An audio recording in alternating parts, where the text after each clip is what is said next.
And what is up, everyone? I am Joe the host. I'm host of this beautiful, beautiful podcast, Beyond the Woodline.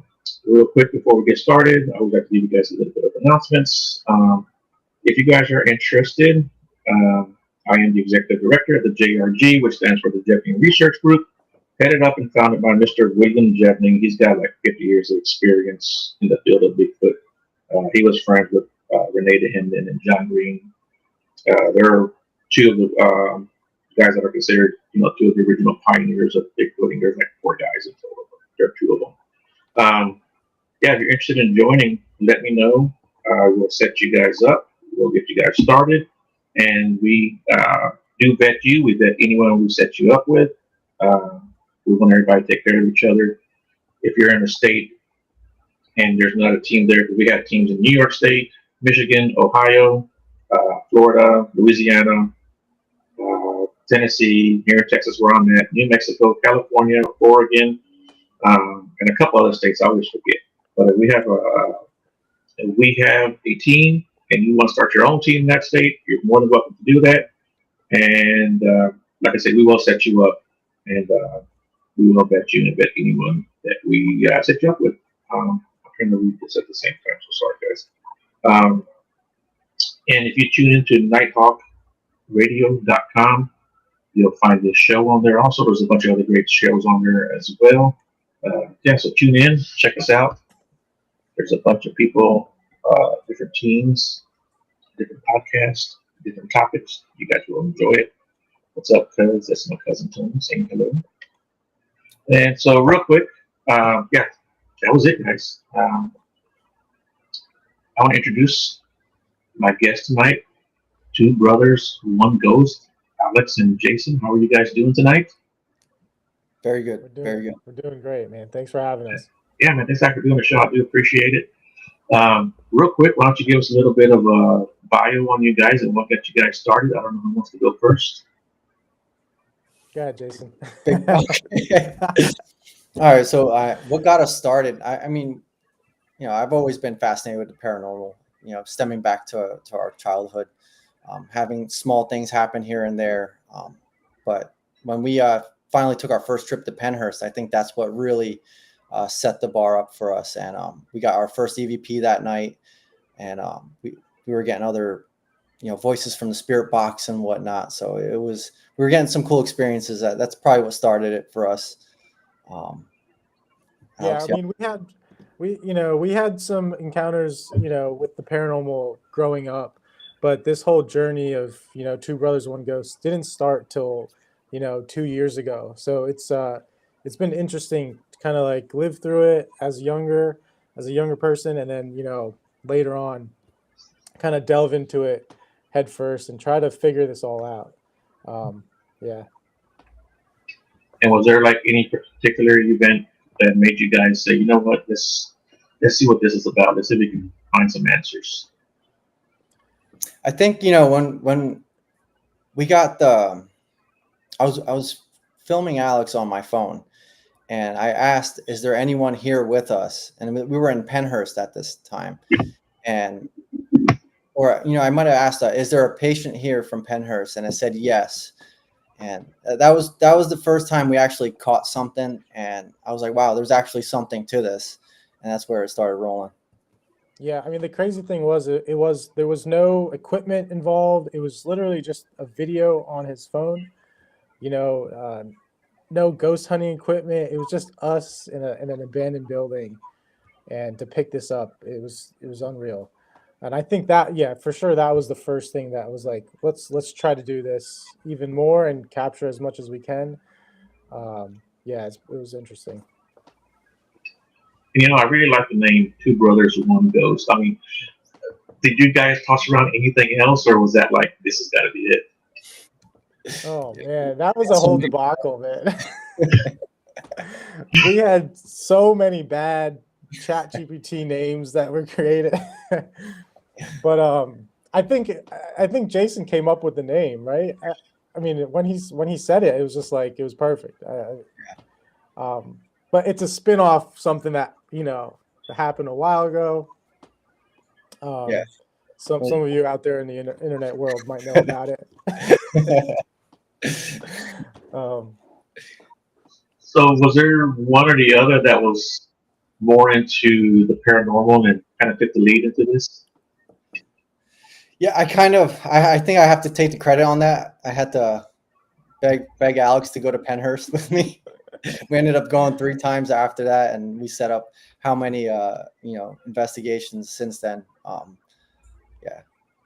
yeah, I was actually like quite terrified to even, attempt to do this. So, um, yeah, Jason forced me to go that first time, and so much happened, so much that I couldn't explain, and I think that's all it took. And I just kind of got into it just as much as him, shortly after. Like after that night, after we went home, I couldn't sleep because I was like, I can't make sense of any of the stuff that happened. And so I think 2 weeks later, we were back at Penhurst doing an overnight, investigation, trying to figure out what happened 2 weeks ago. And of course, the same things happened, the same similar things, corroborated with the story. And ever since then, it's been, just full force. So what kind of things happened that convinced you that there was something out there on the other side? Oh man, I'm trying to think. So obviously we touched base on the EVPs that happened, but and a lot of the equipment was new to us. Those first 2 times that we went, and we were trying to get our heads around, what the equipment did and how it responded to the questions that we were asking, and the group that was with us during that time. And I think seeing all the different things connect, might not have gotten a clear answer with one piece of equipment, but seeing things with multiple pieces of equipment that pointed in one direction, I think that was pretty cool. We had some crazy things happen. I know Jason did the Estes method a few times, and the answers that he was getting, there was no way, because if you know anything about the Estes method, you got noise canceling headphones on and you can't see anything, so you can't hear the questions that the person's asking. So for him to answer these questions was, I it shocked me because it was like the first time I have seen anything like that or experimented with anything like that. So I think that was pretty crazy. Real quick, just want to say to everyone in chat, thanks for participating. That's my mom right there. If you will say hi to my mom. And then Jeff, Crypto Focus Stewart, one of the best guys in the Bigfoot field. Yeah, so like what kind of results were you getting with the essays? I know you said you got some pretty good results, but like do you remember what kind of questions and answers you were getting? The one that comes to mind is the $100 bill at that one place. And I said, if I put $100 down, will you talk to us? And I ended up putting down like 20 or 50. And then I said, that's not 100. And then I put down the rest of the money, and then it said that's 100. And we were just getting like, yeah, it was like very clear, distinct answers that, they were just more than coincidence, Yeah. Yeah, and yeah, it was that's pretty wild. That we jumped ahead a little bit, but yeah.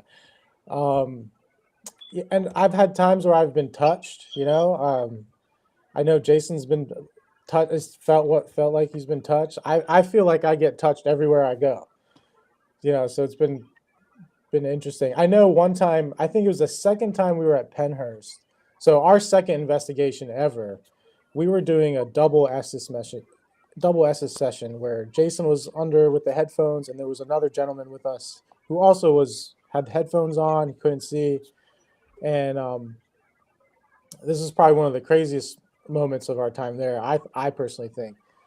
I know we were asking questions and we were communicating with a small child, is what I was getting.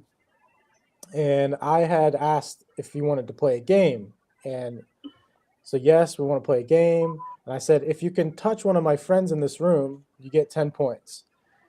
A few seconds later, I'm asking a couple questions, and then I get poked right in the back of the leg, right where like a little kid would be, like the height of a little kid. So it was pretty, like that was, I think, the one that, did it for me. The first like 2 times that we investigated. That was in the Quaker building. Yeah, at Penhurst. Yes, second floor Quaker building. That's when we forgot our flashlight to go off. That was the first time we had our mag light go off. Was up there. Yeah, That was clear that was a crazy day. Yeah, clear responses with, basic tools like a mag light. If you're in this room, can you turn this light on? And bang, it turns on. So it was impressive for sure. Yeah, that's pretty wild when you get results when you ask for them and you get them like almost immediately. You know, Yeah. and we were talking before we came on the air about the house I used to live in. One day I was sitting down. I say one night. It was early morning. I was on the edge of the bed, contemplating, my life choices and whether or not I should get up and go to work. And I'm just sitting there, being lazy. I get jabbed in the ribs, like how you mess with each other and you kind of like poke each other in the ribs, right? That's exactly what happened. It was just the weirdest thing. I looked around and looked at my ex-wife. She was out, And I was like, what the hell was that? But yeah, it's a crazy thing to get touched or poked or anything like that, Yeah, I've had a few times like that. Same thing at Penhurst. If anyone's listening has ever had the chance to go to Penhurst, it's right outside Philadelphia. Penhurst Asylum. Every night of the week is just full of activity there. So if you're ever in the area, definitely check that place out. But yeah, I've had an instance there where it felt like someone came up behind me and just like wrapped their arms around me. And that was another one of those like, how is this feeling happening? Because like only another human could do this to me. So yeah, very, very strange feelings. Yeah, I don't know if I could, get constantly touched and poked. It's pretty unnerving when it happens, and we never really got that scared. But when it happens, it can kind of freak you out a little bit. But yeah, it's also kind of fun. And I think that's what I like about this field is that you can get scared sometimes, but it can be also kind of fun. Have either one of you legit been scared? Oh yeah, absolutely. I almost pushed him down the stairs. What happened with that? Okay. Yeah, go ahead. We were at a property in Hinsdale, New York, and this was like kind of just to kind of set the scene here. This was our third investigation ever, and our first video on YouTube. So okay, go ahead. So that happened like towards the end of the night. We were going up to the second floor, and I heard a groan, and we caught it on audio, so it's in our video if you go back and watch it. It's a groan. It's like an older gentleman groaning, almost like if you got punched in the gut. And I thought Alex had like tripped on the steps or something, and I turned back and I was like, "Why'd you do that?" Like I was a little scared at that point already. And he goes, "What are you talking about?" And that like just took my like fright to a whole nother level. And at that point, I just like we basically got out of the house at that point, and then kind of reevaluated what we were doing and like, should we go back in? Should we like do another hour or should we get out of here? I don't think we lasted much longer after that. Probably like 30 minutes or so. For sure. Like after all the places we've been to, that place has left the most impact on us. I think there was something in the air there that just it was very unsettling. Like you couldn't be in certain rooms because you started to feel sick. I know Jason, every time he would go back to the same spot in this one room, he would instantly get nauseous and sick. Yeah. But as soon as you left that room, he was fine. So, it was just like very strange, heavy feelings there. That was, I'm not super like sold on like the demons and demonic stuff, but if I had to like pick one place that had that energy, I would say that it was that location. That was very strange. Even in that, when we were there, it was I had many layers on, but I just was cold when we were in the living room that whole time. It was like hard to shake it. I was sitting right next to the space heater. Nothing was working. I had a hat on, my hood. And it's just I was shivering. It was that's a weird property. And have you guys been back to that property? No, we're gonna plan it soon though. We're going back. We're going back for sure. It's a bit of a hike. there's some business we need to take care of, I think, with that place. Tell them Yeah, about I the mean, pictures. I'm sorry, what'd you say? Tell them about the Polaroid pictures you have and the dowsing rods. Yeah, so we when we were at Hinsdale, so that first video on our YouTube channel, we took a bunch of Polaroid photos, and just to see if we'd capture anything in the photo, and then thought nothing of it. And I get home, a couple weeks go by, had a few things weird happen in the house after we came back from that place, but the photos, for some reason, they just felt off. So, and there was like some weird things happening, and then I ended up just flipping the photos over, like just completely, because I didn't want to look at them. They were just kind of on my desk, and as soon as I flipped them over, like all this stuff stopped happening. Anyways, I end up putting them in my closet. They stay in there for like a year. And then like just a couple months ago, I was like, let me pull these photos out. And instantly, like, I just felt like this rush of something. Like, it just felt weird. And so we had some dowsing rods laying around, and I took the dowsing rods and they just started pointing to wherever the pictures were. And I was like, okay, that's a coincidence. So I like moved the photos, stood somewhere else, and the dowsing rods go right to the photos.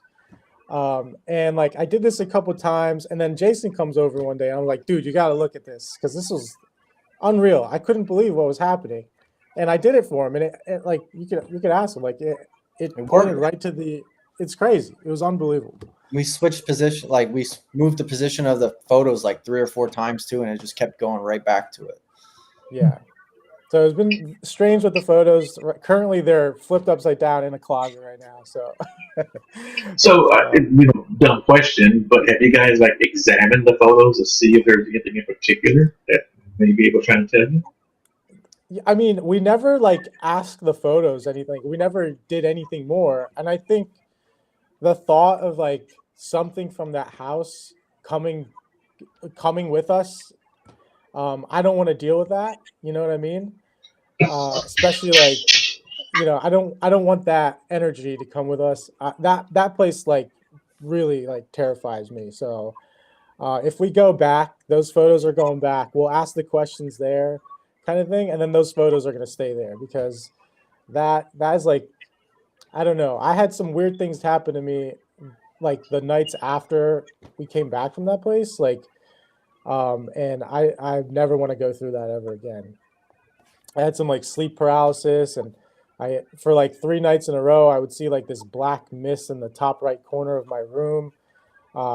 Yeah, so if my wife's watching this is the first time she's hearing about it. I don't want to freak her out. There you go. Uh, Yeah. So let me ask you guys something. Do you guys do anything to like protect yourselves, whether you're coming or going? Usually say a prayer, have like some kind of icon, like a rosary or cross on me. yeah, I mean, we're both, I would say Christian guys.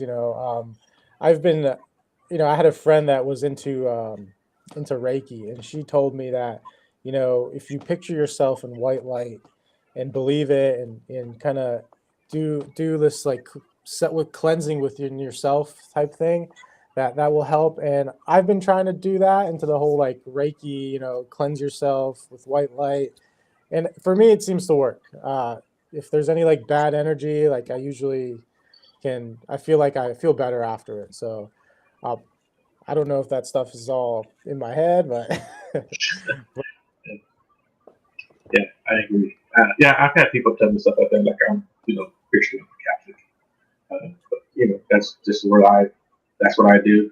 But I don't do anything going into an investigation, because I have found that every time I do something, nothing happens. So I just don't do it. I'll do it when I leave. But, yeah.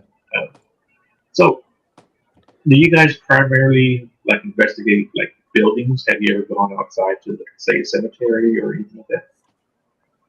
I brought it up a couple times, but we haven't done that. We did go to one of the trails in Gettysburg. We did like it was short because we were going to one of the houses out there, and we did a short one outside, but that was about it. Yeah, I mean, mainly the places we've been to are like old houses, old abandoned asylums. A jail. A lot. We've been to a jail. Some like more like historic properties we've done. Gettysburg, a little bit in Gettysburg. We've done actually like a current working business. We actually that was interesting. It was like a factory. We can't share too much about it. I can tell you some stories, but there was a whole video on it, and that they asked us to take it down.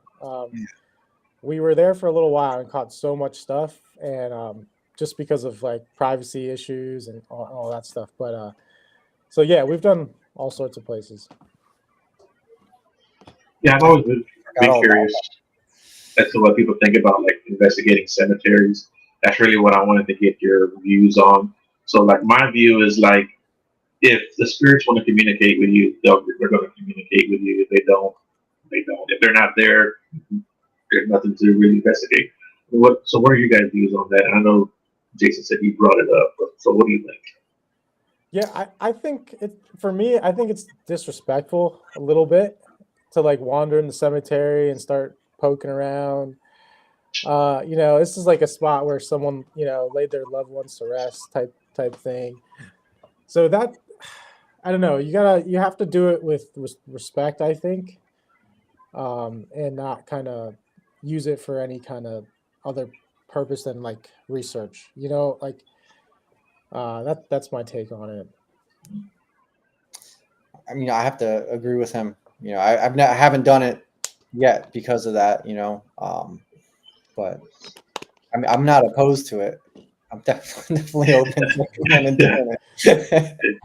Yeah. I Be think respectful. one thing, It's not like I'm going to go antagonize them or anything, but I think one thing, that we've done from the very beginning was try to be as respectful as possible. I know like there's some locations we go to, we don't know what we're dealing with, and we might react a certain way because we're in the moment. But for the most part, we try to keep things as, respectful and peaceful as possible, just to make sure. Yeah. I've investigated cemeteries, but they've all been like old cemeteries where nobody else goes. And it's like I said, if they want to communicate with you, they will. If they don't, they won't. But the way I see it too is just, you have to be respectful. And that's what Jeff says right here. Just the respect thing. And I try to be respectful and, ask, hey, if you want to communicate with me, I'll communicate with you too. And, I don't know, maybe they're not even there. So I don't know. I can't say I've had a ton of luck. We've had our equipment go off and stuff like that, but we've never caught like EVPs that's just, me and my group. I know other groups have had some really experiences. And it just so happens that the place where I do the cemetery investigations is the same as the forest. So that's where I do my Bigfoot. So I kind of kill two birds with one stone up there. So I'm doing that. So speaking of the Bigfoot, right? I think personally that there's a lot more paranormal stuff that goes on in forests than what people think, and it gets lumped in there with Bigfoot. Everything from like hearing voices, hearing footsteps, even having stuff thrown at them.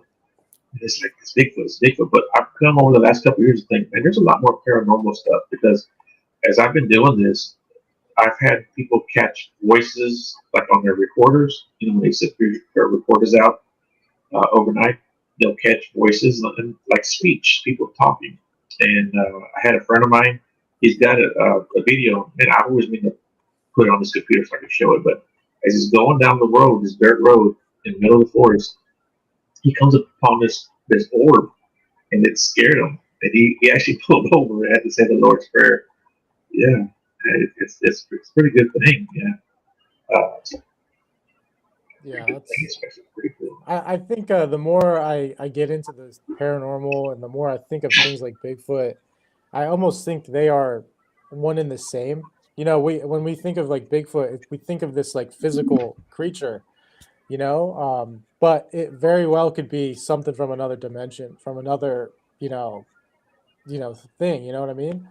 That can manifest occasionally, just like you would see an orb or a shadow figure. Like I said, I never went too deep into the whole Bigfoot thing, but I mean, I think that would be like a good take, kind of. I Yeah, don't know. I hear it. Yeah, we hear that a lot. I'm in the flesh and blood camp, and that's the flesh and blood camp is a dying breed nowadays.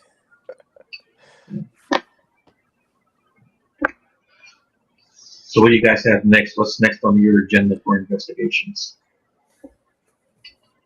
Yeah, we're actually going to the Samuel Miller Mansion. I don't want to say when we're going there. We're just going there next. So yeah, that's going to be exciting. Super historic building.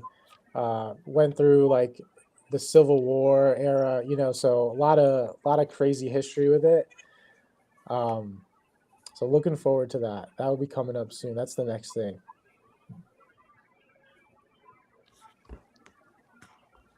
And so, as brothers, do you guys feel you're more in sync, or do you clash at times? I have to say, I think Alex is the more sensitive one. We don't really ever clash though, but he gets a little bit more. I don't know. He gets touched a lot more than I do. He for some reason when he's on the spirit box and the Estes method, he does. I feel like he gets more answers than I do. I'm not sure. I think he gets the better end of it. Yeah, I mean, when we're together, I think there's a good chemistry between the both of us. From asking questions to, maybe making the right decisions as we're investigating. But for sure, I feel like the ghosts don't like Jason.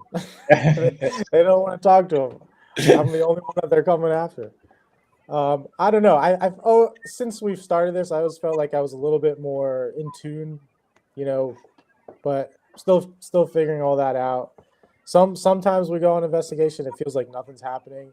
I don't feel anything, and then there's sometimes where it's like, we were at Penhurst, a couple months ago, and like there was a spot where um, we were doing dowsing rod session, and like this thing just came over me, and I just like started bawling my eyes out, and I couldn't control anything. Like it was wild. But yeah. Yeah, that's pretty interesting. It seems that it's my beautiful one. Um, I was going to ask that about being a family. Like, do you think that gives you any kind of advantages? When it comes to communicating with spirits. That's a good question. Yeah, I think they could probably see that we're genuine. Like I think there's a vibe that we could kind of put off that's like this is a genuine thing that we're trying to do together. I don't know. What do you think? It reminds me of that time on the Necrophonic when it said brothers when we were actually in Penhurst. We keep going back to Penhurst. We bring that up a lot, it seems like, but yeah, that was the time it called us out as brothers and stuff. So that's the Yeah. It's weird. It's weird. Like try to explain. That is a good question. It's hard to explain the chemistry there, the in syncness with both of us. I think it's a good balance of skepticism and like trying to believing it, what we figuring everything out. Yeah, very interesting.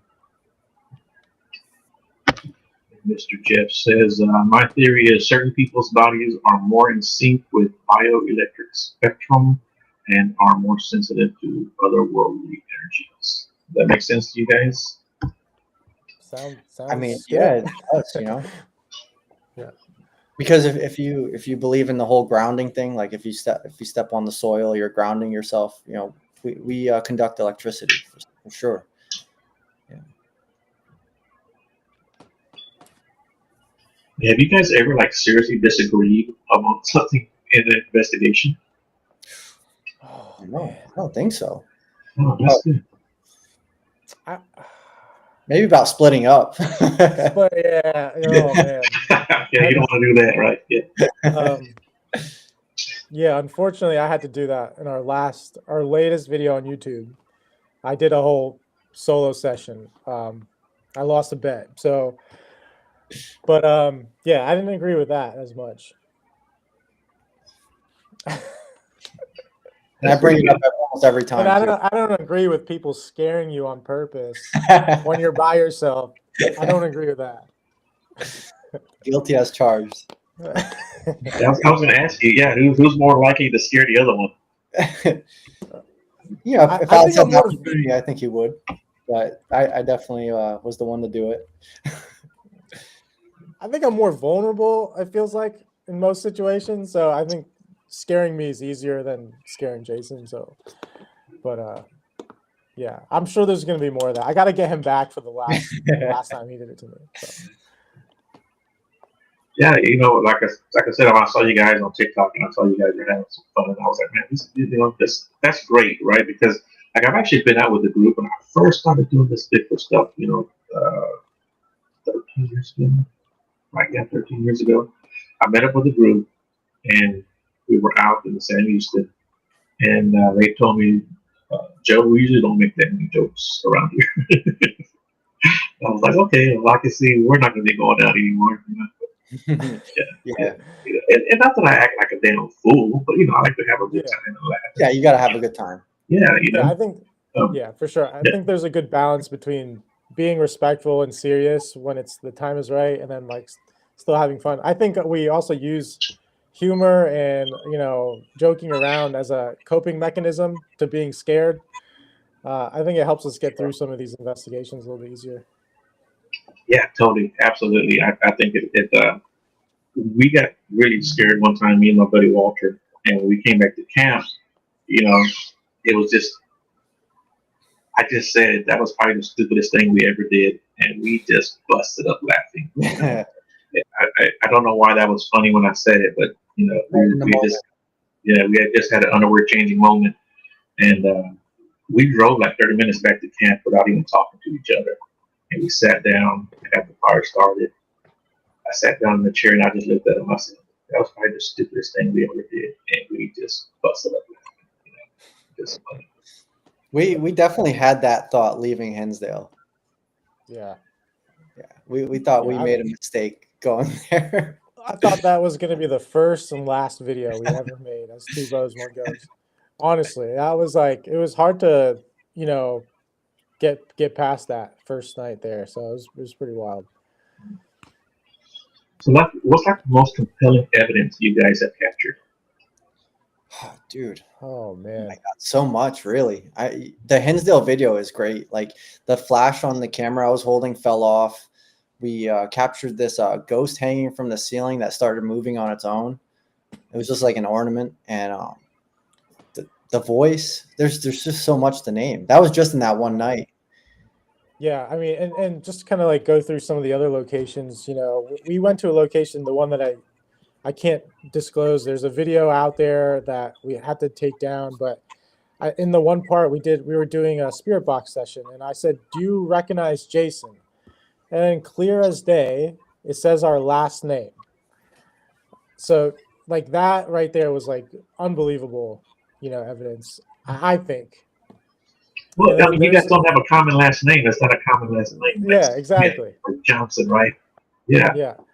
And then like sessions with, spirit box sessions with the money that we talked about earlier, like, I don't know how to explain that, like you put $100 down on the bed and then it said it's 100. Things like that have been pretty amazing. I'm trying to think. We've had like Estes sessions that were unreal. Like Jason was saying a sentence and I like almost like said the same word at the same exact time as him. And the word was husband. It wasn't like do you remember that, Jason? Yeah. That was in our last video. Yeah. So and it was that very strange. Where was this one taking it? I mean, can you say it? I didn't know this is the one. Yeah. That one. That's our last video on YouTube. That place is called the Selma Mansion. Yeah. We were talking with an elderly woman. I was wearing the headphones doing Estes, and Jason was saying something. Are you with your husband? And then at the same exact time, I say something husband, and like I don't hear him whatsoever. That the timing of it was unreal. That like we both were in sync at that time with that. It was really weird. How about that time when the speakers volume. It was in the same house, Selma Mansion. We were doing a spirit box, and we had it hooked up to a Bluetooth speaker, and the volume went from really low because then we were conversating, and it just went all the way up. And then the last time my spirit box turned on twice by itself, which was super weird. Oh and my the gosh. camera turned on. Dude, okay. I think now that I'm thinking about everything, so we went to this place called Selma Mansion. It's one of the first videos on our YouTube. We went twice. Yeah. It was the first one, the first time we went there. Jason was holding his spirit box, and it said video me. Like, those are the words that came through. And Jason's like, video me. And I was like, oh, okay. And at that same time, the camera that was sitting on the table next to us, which was totally off, turns on by itself. Like, that was like one of those moments that, I could not explain it. What are the odds of you getting those two words out of the spirit box and then my camera turning on by itself? I don't know how to deal with that. I still don't know how to deal with that. Not coincidence. It's for sure not. That's like, that was crazy. Yeah, it's not coincidence. I wasn't there, and I can tell you it's not a coincidence. And I know there's people in the comments, that'll say, "Oh, you turned it on." If you watch the video, I go back, you see the replay, the camera's off. Yeah. I'm feet away from it. It's just that's one of those things where in the moment I didn't know how to process it. Even after I was going through the footage, I didn't know how to process, at all. And that'll forever be like a thing that I think about. One of the weirdest things that happened to us, even though we were kind of used to it, like the shower coming on, the kitchen sink coming on, and the shower, it was one with that big knob you had to pull out, and then you turn right or left or hot or whatever, right? That thing will always come on by itself. But one day, my oldest daughter,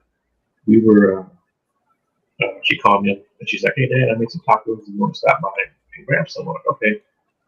So I drove over there and I stopped in, and she had this guy she was seeing at the time, and they had been telling him about the house, and he's like, "No, I don't believe in that kind of stuff," right? And so we started telling him all the stuff that happened in the house, and I said that kitchen sink will come on by itself sometime. And right on cue, that kitchen sink came on. He turns it around and he looks over there at it, and he walks. He turns it off. He opens the bottom cabinets. He's looking underneath it. He's inspecting because he was in construction. He's like, I can't figure this out, But it was so funny. It was just like perfect timing. Wow, it was there listening, man. Yeah, for sure. Yeah. We had an instance when we were younger in our parents' house where the TV in our basement. Oh man, turned completely on. The white noise. That was so yeah. Yeah, it was static and white noise. And I just remember our dad just going downstairs, shutting it all off, and just brushing it off like nothing ever happened. And I always think about that too, like just that poltergeist activity. Like, how do you explain that? Like, TVs don't just turn on. I don't know. And speaking about it, don't just turn on. Yeah. And speaking of our childhood house, there's this underneath my bedroom.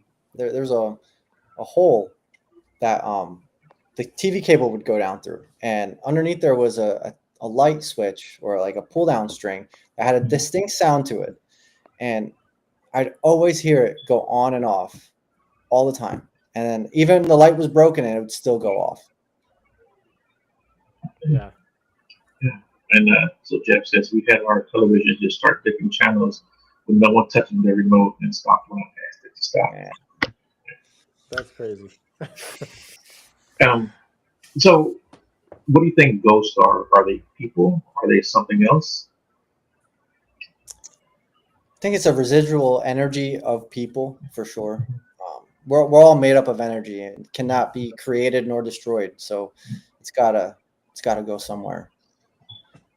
Yeah, I agree with that. I also think there's intelligence behind it somehow, because there's no way we can ask a question and get a response through some kind of piece of equipment. So it's residual, but there's some sort of intelligence that I think that's what this is all about. We're trying to figure that stuff out. Yeah, for sure. Yeah, and I think there's probably both. I think there's residual, and I think there's intelligent, you know, spiritual wandering around here. I don't know why they would be bound to just one place. Maybe they just want to be. I don't know. Um, like I said, the house that I used to live in, we think it was the original owner, the Colemans. And maybe that was just what they wanted to stay in. It was their house, right? Yeah, I've heard, like these spirits stay where they love the most, or like their last memories were. But I also don't think they're limited to being in one spot. Just like the photographs that I took from Hinsdale, how is that energy still happening with me, in my current house now? That's 5 hours away. So like, how does that travel? How is that connection made between the two locations and items? And like, it's very strange.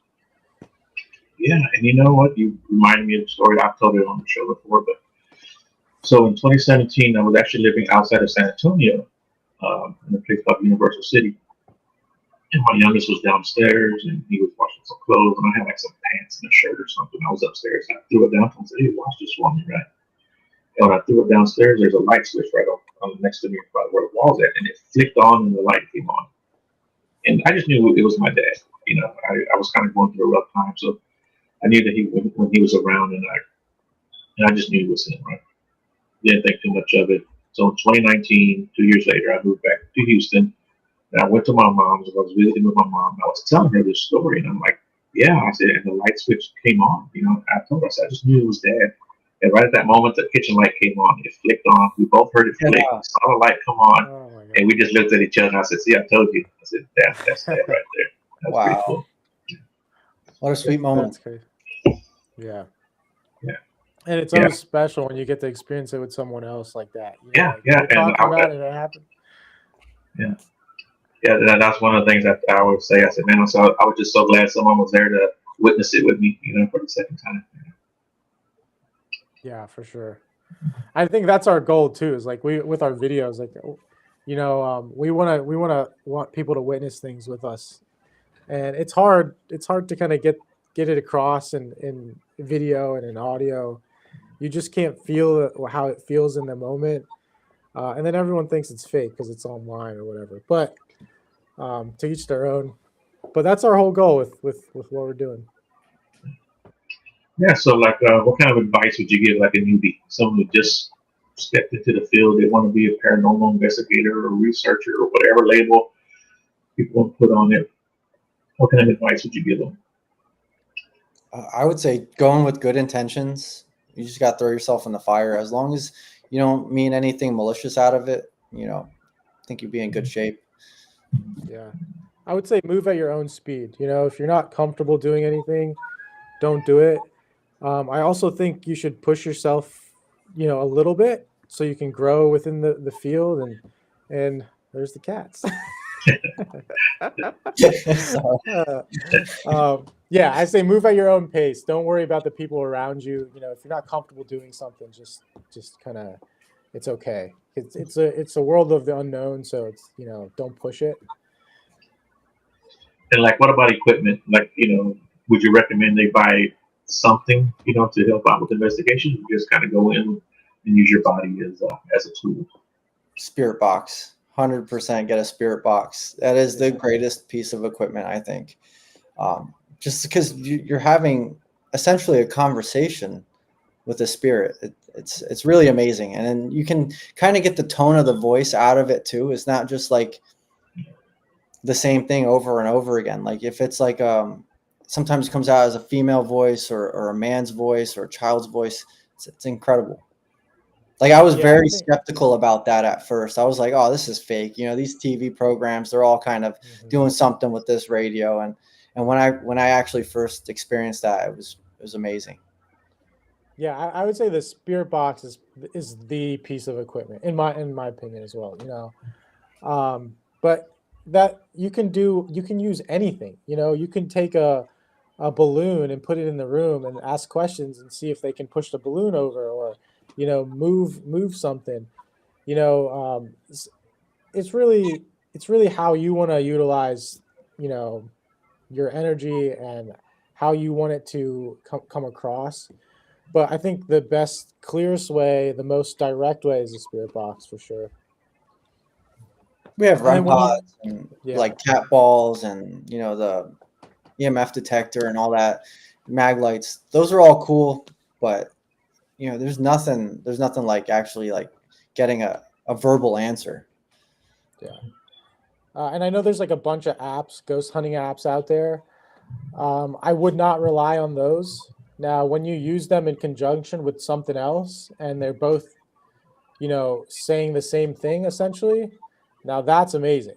Like for example, like we did an Esses session once and we were talking to a little kid and the name on the app came as Jacob.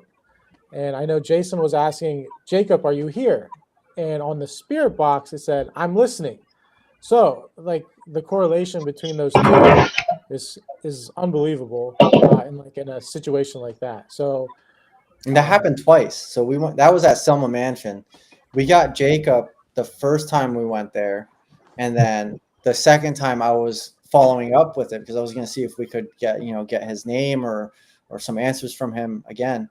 And we didn't hear it in real time, but when Alex went back to the footage, he ended up catching it. yeah. That's pretty good. Yeah. So yeah, it's interesting when you use the app and then you use something like a spirit box, which is essentially just a radio. So it's interesting how they can come together. But I definitely wouldn't rely on just the apps. So any newbies out there, the apps are most accessible, but don't rely on them.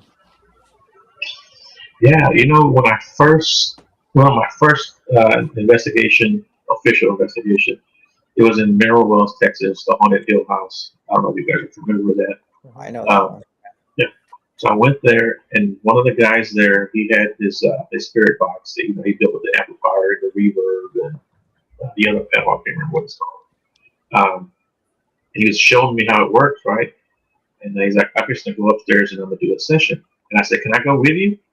And through the spirit box, a voice said, "Come up."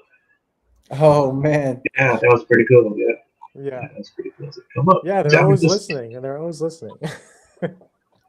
Yeah, it was clear as day. And he also had this little penguin, and it had like this little fiber optic hairs on top of his head. So when he touched it, the light would go off and it would play music. And we sat it down in the chair, and in the little boy's room, I can't remember his name. I think it was Toby. And they were trying to get it to react, and they were trying to talk to it. There was like 5 or 6 of us in the room. And nothing was going on, and they went to another room. And I just stood right there by the door, and I was just watching it. And then all of a sudden, it starts playing by itself. That's very cool. That's pretty. Yeah, That's crazy. that's Also, what I I'm would say one more piece of advice for anyone else that's starting out. I would say go with a smaller group.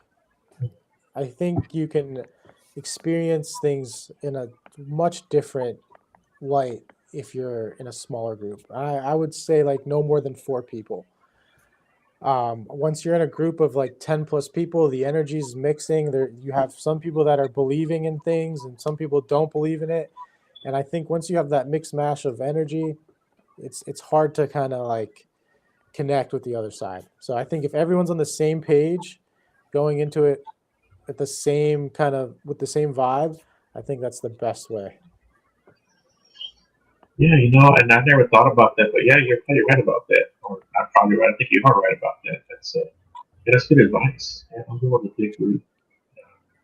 And there's too much energy. I think. I know We've we've definitely gotten our best stuff when it was just us two. Mhm. But yeah. And what advice would you give for someone lives in a house, they're having activity, and they don't know what to do? What kind of advice would you think you would give them? You can call us and we'll figure this out. I would say don't uh, entice it, depending on how, yeah. how involved you want to get with it. Um, the more you think about it and the more energy you put into it, the more it manifests, whether it's good or bad or whatever. But yeah. I think physically, yeah, you have to like just ignore it. I think the minute you give it all this stuff feeds off of your energy, your fear. Especially some more of sinister spirits might feed off of your fear. So I would say don't give it that energy. Ignore it, and even physically out loud say, I don't want you here, or you don't have the right to be here. I know for us, like every time we leave a location, we're like, we say out loud, any spirits that are with us, you have to stay here. So it's really, it sounds silly, but I mean, I think it works, especially if it's being said out loud.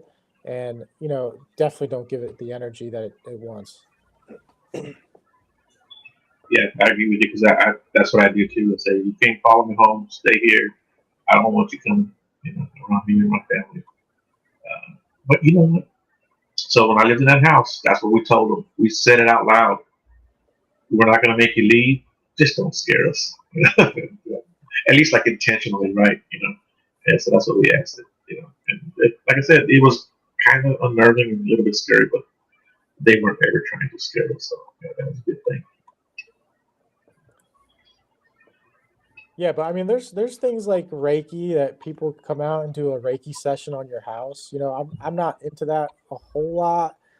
But if you're more spiritual or religious, maybe have like a priest come out and bless the house. But I think whatever you do now, that could go south too. If you had that done. But Yeah. I say the best thing is just don't give it the energy it wants. I mean, that's the whole story behind the Hinsdale house. It was a failed exorcism, so it was like. Oh yeah, I forgot about that. Yeah, you're right. So it could help. It could make things worse, but I would say tread lightly. Well, cool beans, guys. We're coming up towards the end of the show, but I want to give you guys an opportunity to tell people where they can find you, any kind of social media, contact information, whatever you guys want to give out. Two Brothers, One Ghost on everything. On everything, yeah. Two Brothers, One Ghost. Our email is twobrothers1ghost@gmail.com. So, TikTok, Instagram, and then YouTube. That's trying to grow YouTube. So if you guys can all go there, that'd be great. Like and subscribe.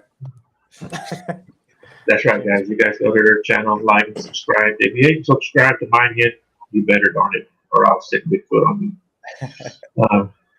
Cool, man. You guys have anything else you want to add? Anything you want to say before we check out? I'll keep going for another hour if you keep me here. Oh yeah, I would too. My wife probably kill me because she wants to go to Lush. I think that's what it's called. I don't know if you know what that is. Yeah. Yeah, just Lush. thanks for having us. Yeah, thanks, Joe. Yeah, thanks for having us. Yeah. Yeah, you guys keep in touch. If you guys have anything you ever want me to promote for you guys, tag me in it, send it to me, whatever. I'll promote it for you guys. I'll be happy to do that. Awesome. And there's Miss Sandra. She's doing a good show. Have a wonderful rest of your night. Thank you, Sandra. Yes. All right. Well, you guys hold on. Don't go anywhere. Everyone else, I will be back next Monday. I don't know who I have. You guys know. I never know who I'm going to have. So, you guys tune in next Monday. And guys, thanks a lot for doing the show. I do appreciate it. And we will see you guys next week.